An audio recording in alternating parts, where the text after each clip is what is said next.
In this video, we're going to look at an introductory exercise for using ASP.NET using C#.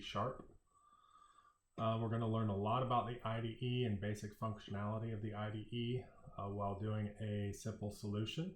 This solution doesn't do much, so don't expect it to.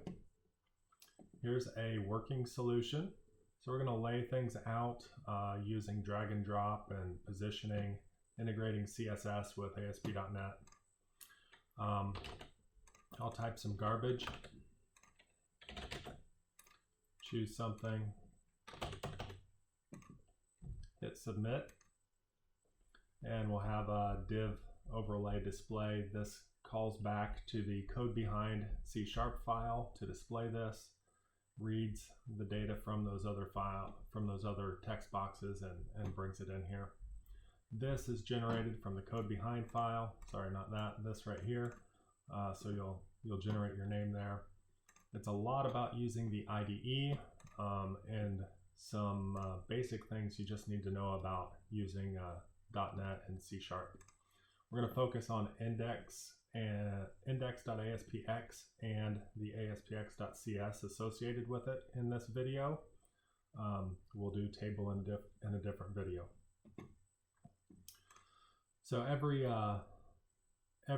.NET file has what's an ASPX file with it and an associated CS. The CS stands for C#. The ASPX file has what's called XAML, XAML code in it. It's for the most part what you'll see is it's an awful lot like HTML, and when it renders out in the browser, it is HTML. So let's come to Visual Studio. You'll need to launch Visual Studio and have it ready. I'm going to do a File, New, Website. We're going to build this entire thing on our desktop. So you generally do not want to connect to a remote server and do it because it's just going to slow you down a lot.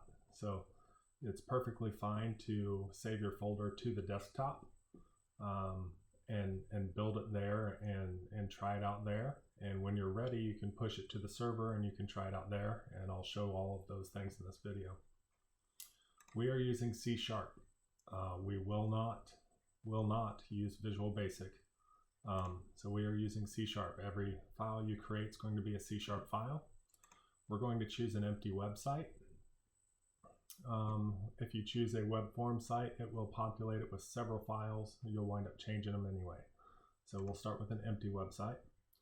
My default says it's going to my desktop already. I'm going to change, I don't want the folder to be called website 1. I'm going to call the folder Assign02. And I'll hit OK.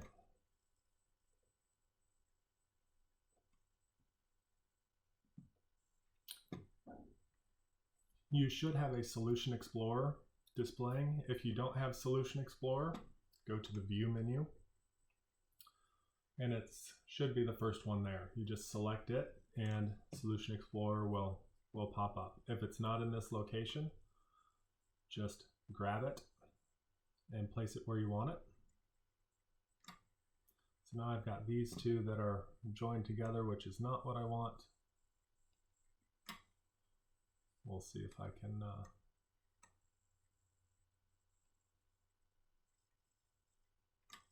there we go. So now I've got my Solution Explorer. You'll see I've got tabs down here at the bottom. I've got my Properties window here. If you don't have a Properties window, go to View. And it's in here somewhere. Properties window. We're also going to use the toolbox. If you don't have a toolbox, go to the View drop-down menu. Turn on your toolbox. Dock it on the left-hand side. By default, it might look like this. You might just have a blue line there and the toolbox is there. When you click on it, it pops out. You don't want it to be that way because you might in the future, but for this exercise, you don't. When it does that, it covers up what's behind it. So I like to pin it there so that it doesn't cover up anything. You're going to need the output. I have an output down here at the bottom. If you don't see the output, go to View and then bring your output up. So that's That's what we'll have for setting up the environment here for right now. Over here in the Solution Explorer, the bolded part, this is our folder that we created, Assign02. It's also our solution name, Assign02. There's one file in there. We're not going to worry about it today. I'm going to right click on Assign02. I get a pop-up menu. I'm going to go to Add and Add New Item. The type of item I want to add is a web form. Again, make sure it's C# web form, and we're going to call this index.aspx.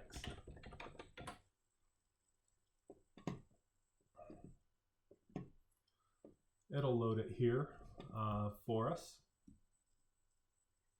One moment.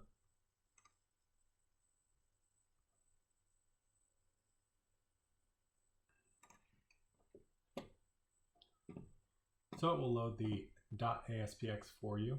The ASPX is your forward-facing page. So you'll notice it's got the HTML head and body in it. The source code that we use in there is called XAML, XAML. And then if we come over here to a Solution Explorer and we expand index.aspx, you'll see a linked file, aspx.cs, behind it. If you double click on it, you can have both of them open here so that you can see what each one looks like. The .cs file has C# in it, and we'll get to that a little bit later. Right now we're just going to work in the ASPX for a while. We're going to work at laying out everything that's on the screen, and we'll eventually get to some small functions that use the .cs there behind. Each ASPX that you create has this top line. Do not delete the top line, as it will break your solution. It specifies the language, auto event wire up, the code file, which points to your code behind.cs file, and it inherits from index. Many of those things relate to this file right here. So it's not something I want you to understand right at this point. We'll get to it. You'll notice inside the body there's a form tag. It has run at equals server, and inside of there is a div, and that's where you will lay everything out whenever you're creating a page. One of the things about the XAML is that anything you want to be able to write dynamic code for has to have this run at equals server in the opening tag. It's pretty redundant. We'll see it all over our ASPX pages. So just know that it has to be in the opening tag. The first thing I want to do is give this div tag an ID. So I'll do ID equals, and I'm going to call it container. And then I'm going to come up here and I'm going to put the style tag inside of the open and close head tags. One of the issues that I've run into in the past is students learning the C# and how to place elements, and then losing how they can still integrate CSS with what they are doing. So this exercise I'm going to do every time we add an element, we're going to add a style, so that you know and understand for the semester that yes, you can still stylize everything with CSS. You can do your positioning, you can do your layout, everything. So the container, we're going to give a different background color so it doesn't show as white on the design view. So I'm going to do #container, my curly brackets, and then I'm going to set the background color. You can set it to probably whatever you want. I'm going to use #CCFFFF, which is just a light blue. Looks decent on the screen. I'm going to set the width of it to be 800 pixels. Oops, I forgot my colon. 800 px. And then I'm going to set the height of it to be 600 pixels. And from there, I'm going to do a save. Now, you are used to doing a save with a Control S. You'll notice that my asterisk went away there. But we are in we are in Visual Studio, and Visual Studio is an IDE that compiles solutions. So rather than hitting Control S, what you will be hitting in this class will be hold down Control, hold down Shift, and then tap B. So you'll hear me say Control Shift B quite a bit. When I did that, the output down here scrolled. So let me do it again, Control Shift B. And what you want to see each time is build, 1 succeeded or up to date, 0 failed, 0 skipped. If there's an error, it should show up in this error list, which should be with your output there. If there is an error, you should be able to double click that error and it'll take you to the line of code where the error exists. So we did our first save, our first build. I'm going to switch to design view. So I've got source and design down here, and you can split it if you want to. And now we can see my general layout, 800 by 600 here. I've got my light blue. And what I'm going to do is start placing some things. So let's use this toolbox. I said that you wanted to have the toolbox here to use. If you don't have it, again, it's in the view drop-down menu, toolbox. We're going to be under standard. So in the standard box, I'm going to grab a label, and I'm just going to click and drag and drop it onto that main screen. Now, in this assignment, we're going to work with CSS a lot. And so the environment by default does not allow absolute positioning. But when we get to assignment 3, we'll change that. If I come back to the source, you'll see that it was dropped right here in between the open and close div tags, right where we want everything to be.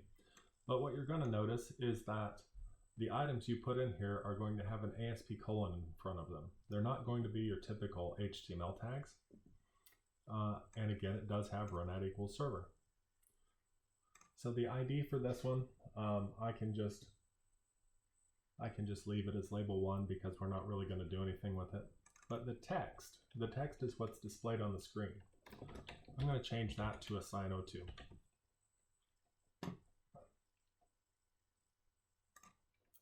Up here in our styles, we are going to set some styles for label 1, and we are first going to do position : absolute. And I'm going to do a Control Shift B to save that. I'm going to flip back to my design view, and now you'll notice that when I mouse over it, it looks different. I get these handles all the way around it, and I can click and drag it. So I'm going to place it about there. Now I've got something you may not have, and if you don't, let's get them turned on. I have rulers at the top and left, and I also have snap to grid turned on. If you go under the view menu, ruler and grid, I have show ruler and snap to grid on. I do not turn on show grid because it looks awful. You can try it if you want. So I've positioned this. I want to make that text a little bit larger. I'm going to come back to the source. You'll notice inside of my CSS, Visual Studio has automatically put my top and left there for me as I clicked and dragged to the place that I wanted it. And then I also want to change the font size to 20 point.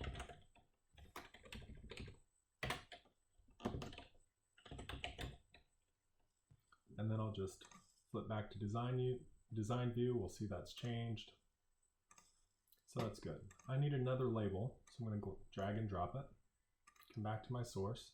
There's label 2. I don't necessarily need the space between those two. And the text I'm going to change on this one to be IDE, usage, and intro. Likewise, I'm going to come up here and I'm going to make do some CSS for label 2. I'm going to start with position absolute. I'm going to switch to design view, and now I can click and drag and place this. It's nice having that snap to grid option in place so that you can kind of line things up a little bit better and not be off by like a pixel.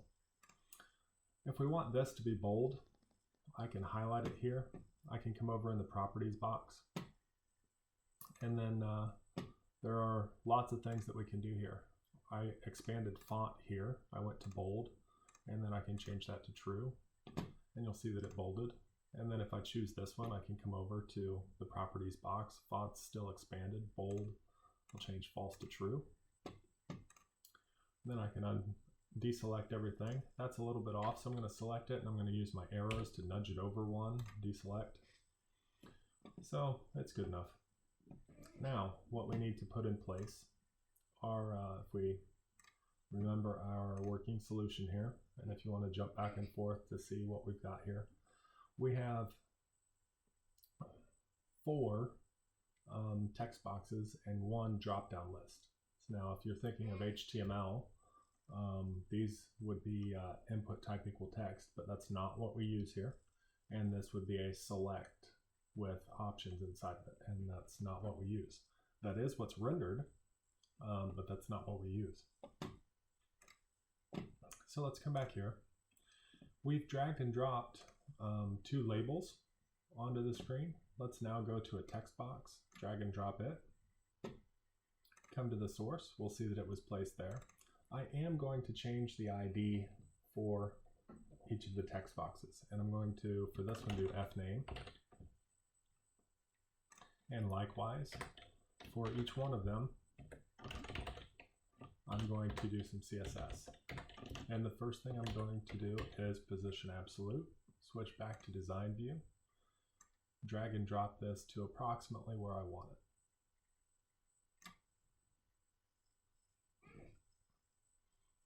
So now I've got that. I want to show you that you don't necessarily have to drag and drop onto design view. You can, if you want, drag and drop onto source view. And I said I need 4 of these. So just watch where the cursor winds up there. And then the IDs are going to change from fname to lname, city, and zip. You'll notice my N on both of those is an uppercase.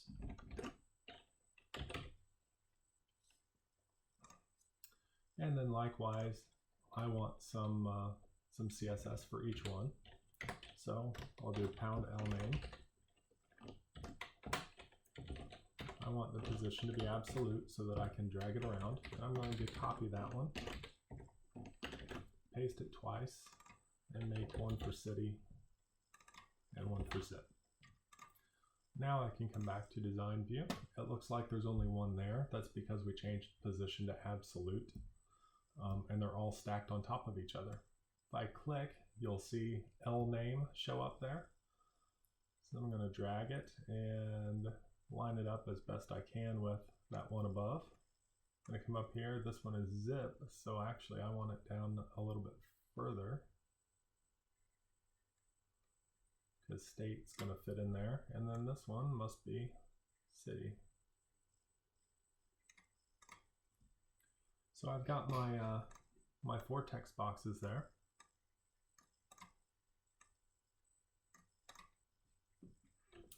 To go along with those text boxes, we also need some labels. If we come back over here, so we're going to place some labels along the left-hand side. We're going to do the same exercise we've been doing. We're going to drag and drop, set position to absolute, change the text of them, change the ID of them, and continue that way. So what I'm going to do this time is something a little different from what we've done each of the other times. I'm going to drop a label. I am going to change the ID of the labels. I'm going to call this one LBL fname. And the text on this is going to be first name, colon space.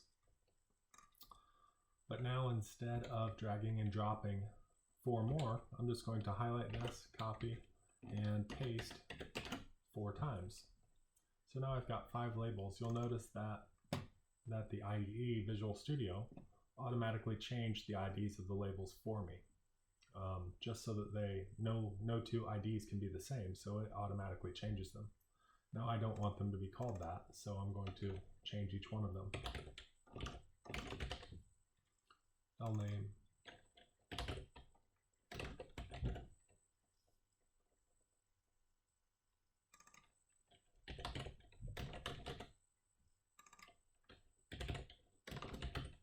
So now I've got my 5 labels there. This one, the text of it that will display will be last name. This one, of course, city, state, and zip.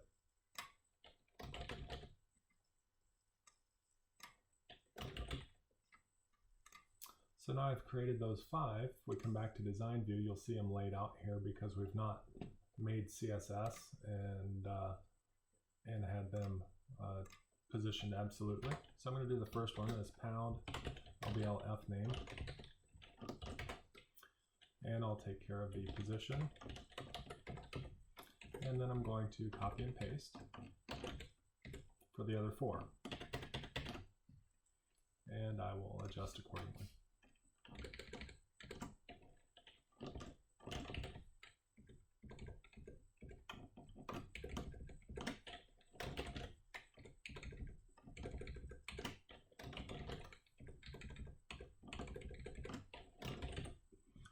Now all of those are positioned absolutely. I'll come to design view. You'll see them stacked one on top of the other. I'm just going to click and drag. That one I grabbed happened to be state, so it's going to go in here.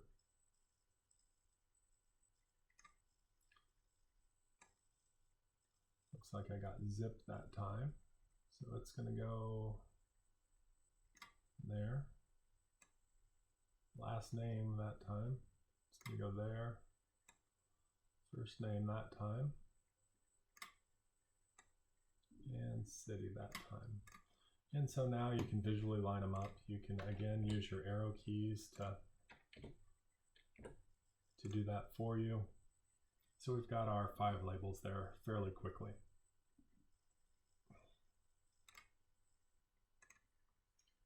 Next we'll work on this drop-down list here. So what we have for the state is what's called a drop-down list. Again, you would recognize it from HTML as a select tag with option tags inside of it. So I'm going to drag and drop that drop-down list. I'm going to come over here. And once again, I'm going to set it so that I can position it absolutely. I guess I first want to change my ID on it.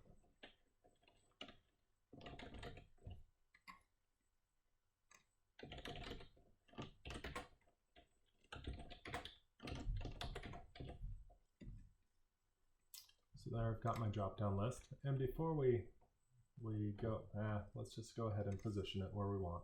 I'm going to drag it, maybe.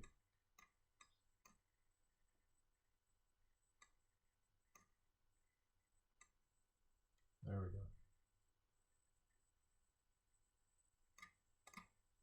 go. So it goes roughly where we want it. You'll notice we've got the open and close tags here, and if you go ahead and try to start a new tag inside of there, Visual Studio will tell you these are the only things that can exist inside of an ASP: drop-down list. So what we actually need is a lot of these ASP: list items. If you remember your option tag has a value equals, and then the text that actually displays on the screen goes in between the open and close option tags, and we'll see that just in a minute.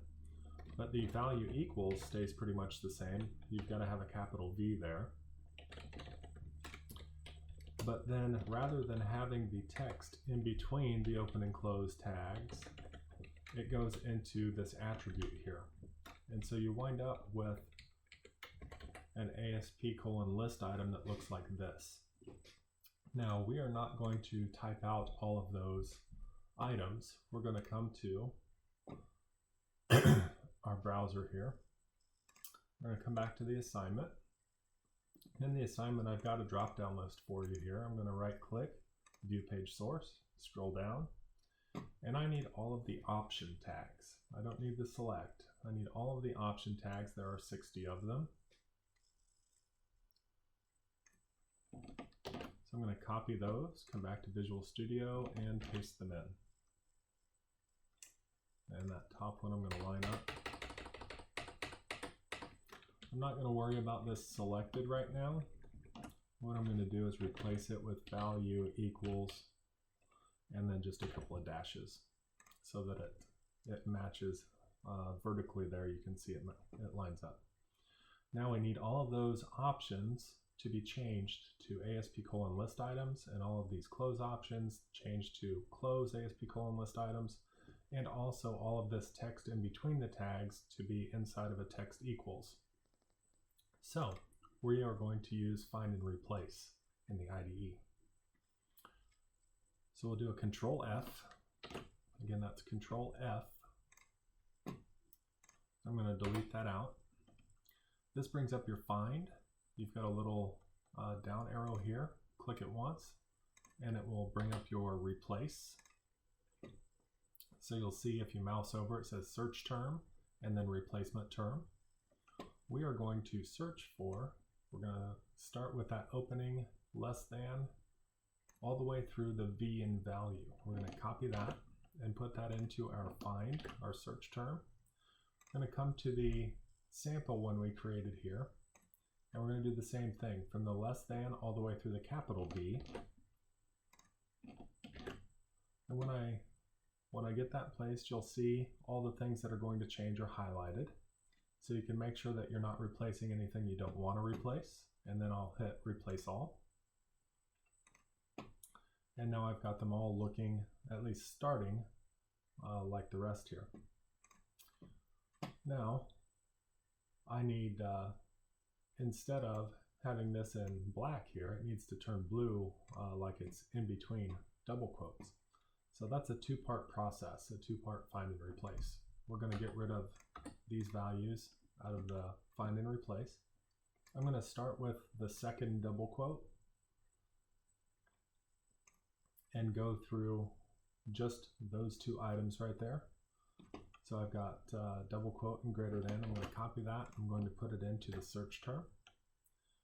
And what I need to change that to, I'll come up to our example item, start with the second double quote, and go through the third double quote. So look at what I've highlighted here. Don't be confused by this. So I'm going to replace this with this. I'm going to do a Control C, paste it. Now you'll see I've got highlighted ones up here, and I don't want to change those because that'll mess up my code. So I've got to place my insertion point here. I'll do a find next, and it highlights the first one that I want, and then I'm going to hit replace next 60 times.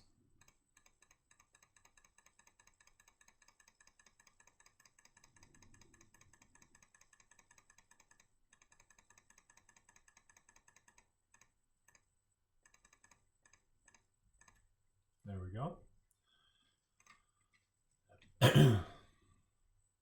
We scroll back down to where we were. I'm going to erase these terms once again to get rid of highlights on the page. Then we've just got to end this. So instead of the closing option tag, I'm going to copy that, put it into my search term. I need a start at the fourth double quote in our example, all the way through the closing ASP list item. And then I'll do a replace all again. And now we have all of these set how we want. I'll go ahead and get rid of my example. So I've got these listed. And then I'm going to do a Control-Shift-B to save. I'm going to go ahead and close this find and replace.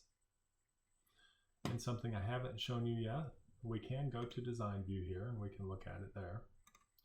But as you can see, it's not going to function like we want. So let's come over to Solution Explorer. The ASPX, not the code behind, but the ASPX, right click, View in Browser.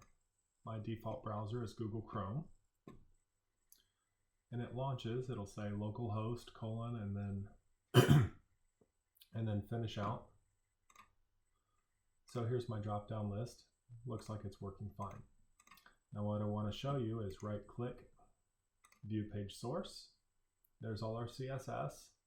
And look at how our ASP: labels have changed to span tags, at how our ASP: text boxes have changed to input tags. How our ASP: drop-down list has changed to a select with options inside of it. So Visual Studio has rendered that out for us. So anytime you want to check the functionality of your page, just come to Solution Explorer, right-click on the page that you want to load, and view in the browser. And it will load in the browser for you. When you're done looking at it, close it out of the browser and come back here.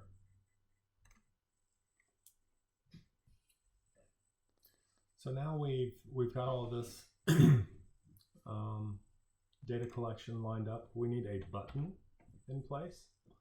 So I'm going to come over here and grab a button and drop it after the drop-down list. The button name I'll just leave as button 1, but the text I'm going to change to submit. Of course, I'm going to come all the way up here to my styles, do a pound button 1 with position of absolute. I'll go to my design view. I'm going to grab that button and I'm going to bring it down here to about where I want it.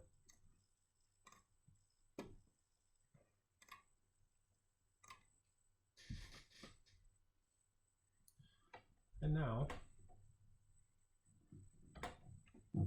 I have two other things that I want to put on the screen. If you remember from the working solution, we have this up here in the upper right hand corner, and then we have this larger one that appears and covers everything here. So I have two more labels that I want to put in place. So I need each of those will be a label. So I'm just going to grab a couple of labels and put them on the screen here. I am going to change the IDs for these. The first one is going to be called My Name, and the second one will have an ID of Results. Now you can leave the text in both of these to just be label, because by the time it actually renders in the browser, it's not going to have that text in it. That text will be replaced. What I am going to do is come up here to the CSS and change the position to absolute. So I had my name,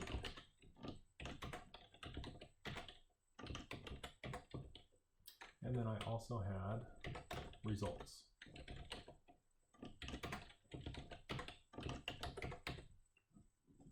Then I can come to design view.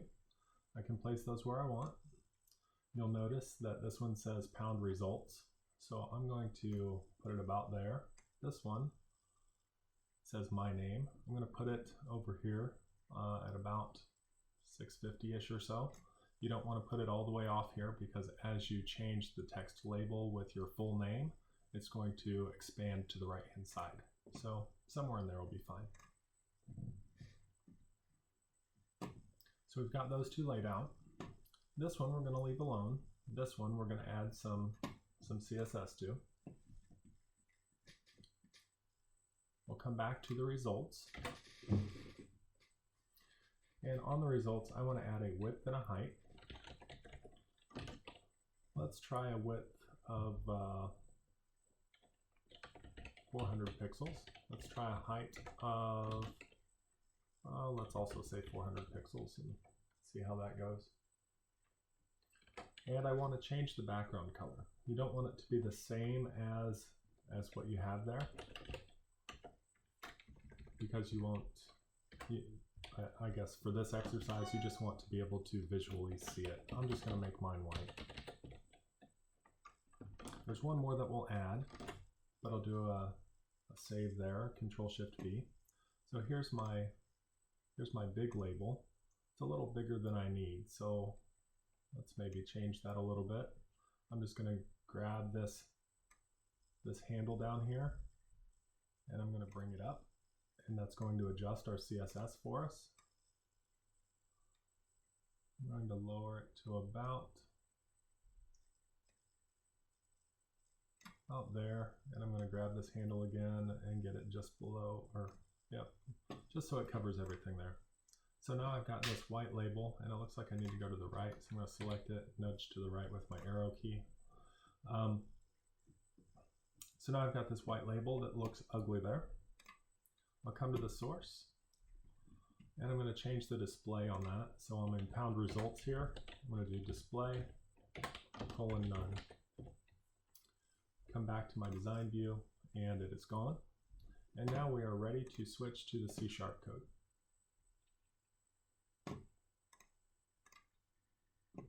Okay, so let's open the .cs. If you don't have it up here, just come over here and double click on it, and it will load there for you.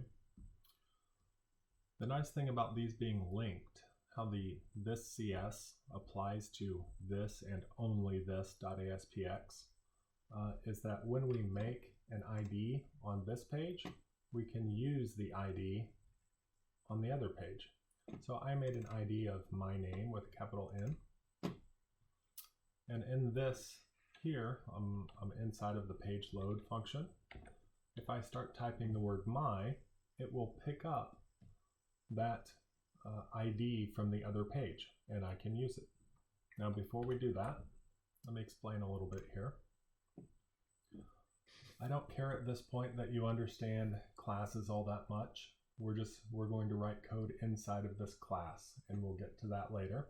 So just know that it's there. I do want you to understand this page load function. This function is a default in every single .cs that we have for .NET, and this function executes every time a page loads. Whether that is a first-time page load or a refresh, this will execute. And so as we get into later assignments, we'll have to put in an if-else structure to determine whether or not it is the first load. But for right now, what we want is when the page loads in the browser, we want that upper right-hand label to have our name in it. So I'm going to do my name. I'll hit enter to autocomplete, dot, and I'll type TEX, and we finally get text highlighted. I'll hit enter to change it for me, equals, and I'll put my name in there. You should put your name in there. That's all we're going to do for this exercise in the page load function. The rest is going to be in an event handler that we're going to create now. So I'm going to come back to the .aspx. I'm going to go to design view, and I want to show you what happens when you double click on one of these. Some of you might have done it by accident already. I'm going to double click on the button, and you should double click on the button. It comes to the .cs page, and it puts in an event handler for that. If you have done it by accident, let's say you did a text box. If you did it by accident and you have this click event that I'm not telling you to have, you have to do two things. First, delete it out of this file. Second, go to the .aspx, go to the source, find that particular tag, and get rid of the on-click event. And then it's gone. I'll do a Control-Shift-B, one build, one succeeded, but I'm going to do it again. So I'm going to double click on the button. It places the event handler in here for me. And now what I want to do is take what is typed or selected into those text boxes and drop-down lists, and just place it into that other label that covers all of it. So we're going to do essentially the same thing as what we've done up here. But first, we're going to use variables. C# is strongly typed, so if you need text stored, you need to have a string variable. If you need a number stored, you need an integer or whatever type of number it is. If you want a Boolean true false, then you need a bool. So we are doing strings here. So we'll do a string, and I am going to prefix each of these with str. So I'll have strFname equals. I'll go ahead and finish that one out. Hit enter by accident. equals, and then we want to access that item on the other page. And you'll remember that we called it fname. So I'll just do fname, or I'll type fn and hit enter to autocomplete. .text, .toString, open and close parentheses, semicolon. And that's what we'll do 4 times here because the drop-down list is different. I am intentionally putting the str here because if you simply call the variable here fname, you will get some functionality that requires some more explanation, and I don't want to do that in this exercise. Then we'll have to get into namespaces. So we will intentionally call the names differently. So lname.text, .toString. This one's going to be city.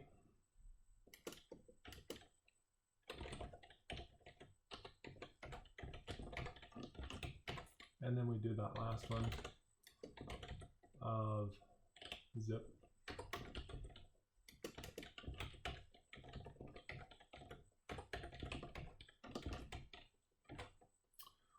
So those are the 4 text boxes. We can grab the text out of it and store them into variables. And then the drop-down list is slightly different. We still declare the variable the same. So I'm going to do string state equals, and then we still access it the same. So that one I called state, but it's not .text on this one. If I just scroll through here, you'll see text is there. But if I get into the S's, you'll see there's a selected index. That's going to give me a number. Selected item, selected value, selected method. What we want is the selected value. And again, we'll put a toString on the end of that. toString is a very handy function. You can put it on the end of anything. It doesn't mean you're going to get what you want necessarily, but whenever you put it onto the end of something that should be a string, or put it onto a number, it'll convert the number to a string. It's just very handy for converting something to a string so that you can store it into a string variable and then later use it. Now that we've got our 5 pieces of data, we just need to stuff them into that label. So just like we did up above, instead of myname.text, it's going to be results.text. This first one is going to be simply an equal sign because it's the first amount that we're putting in there, and we want to overwrite whatever happens to be in there. There happens to be the word label already in there, and we want to overwrite that. So the first thing we're going to do is write first name, colon space, and then we're going to do concatenation. Concatenation, you'll remember, is combining 2, 3, or more strings together into one string. The concatenation operator in C# is the plus sign. And so we'll concatenate string fname onto the end of that. And then I'm going to repeat, except make a small change. It's not equals here, it's plus equals. So make sure you get that right. We'll do last name, colon space, concatenation operator, which is the plus sign, concatenate with the L name, and we'll do this for the rest of them here. Plus equals on the rest of them.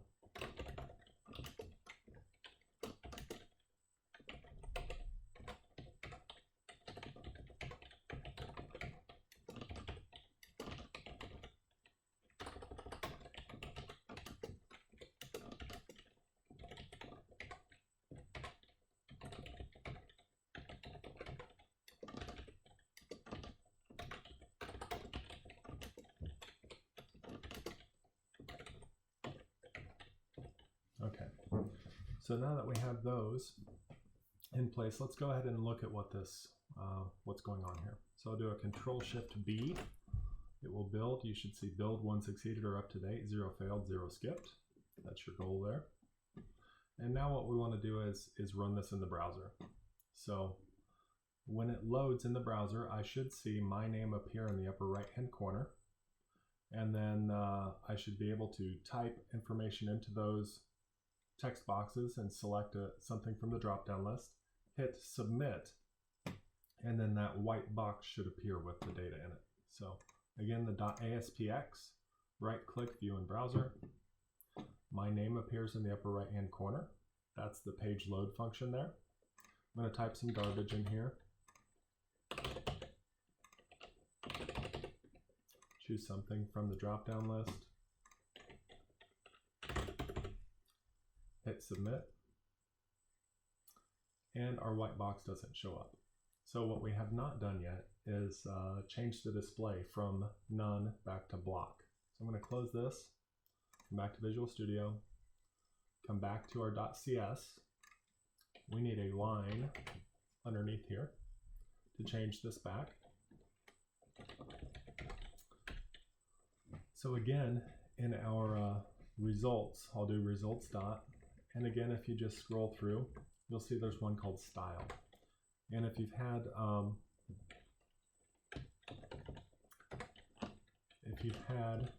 jQuery, it's a lot like jQuery in doing a style there. Here we're going to type display on the left-hand side of that comma, and on the right-hand side we're going to type block. So it's results.style.add, and then it has two parameters. The left parameter is display, and the right or second one is block. Control-Shift-B to build that and save it. Right-click on the ASPX, view in the browser, and again we type our garbage.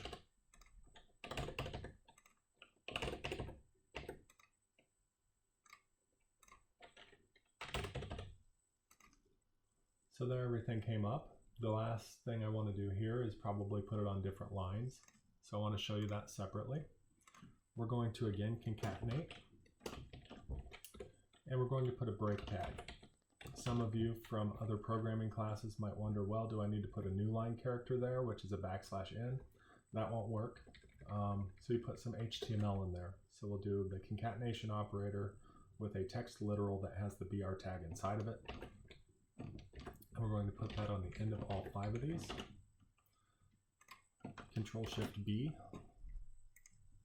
View this in the browser. Type our garbage again.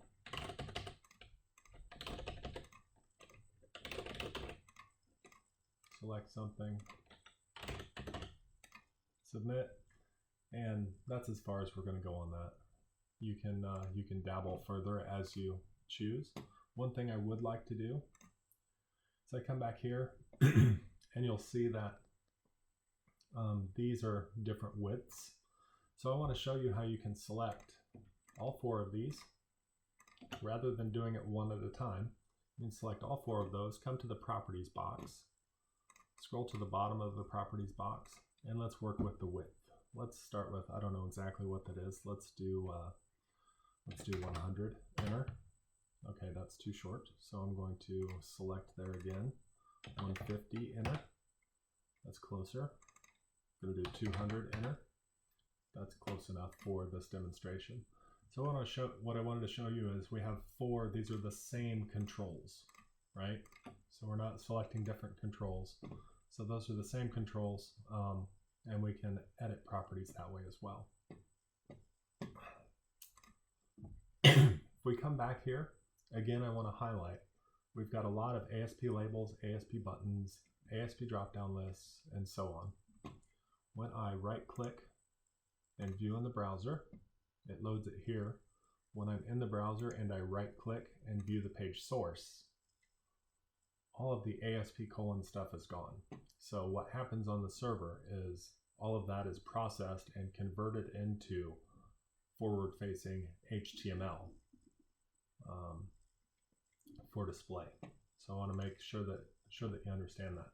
And even if you, like we did here on the working solution, if you load the working solution, right-click, view the page source, you see the resulting HTML. You do not see the ASP colon stuff. So that makes it very nice for being able to give a finished solution to somebody or put it on the server without letting your code be available for anyone to grab out of a web browser. So if we come back here, we finished this first part.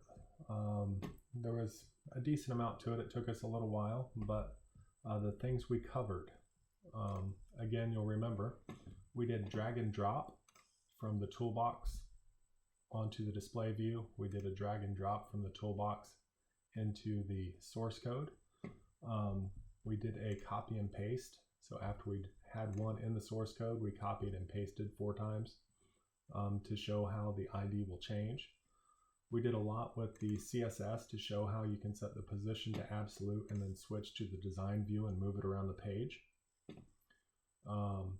We did the properties box a couple of different times, showing how we could use the properties box to set these to bold. We went into font and then we used these to set the width.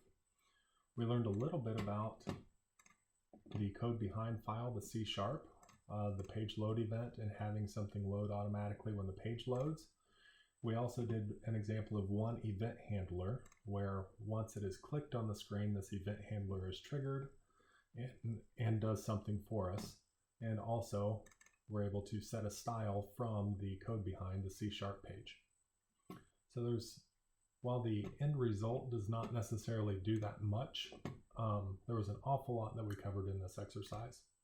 And that'll be it for this one.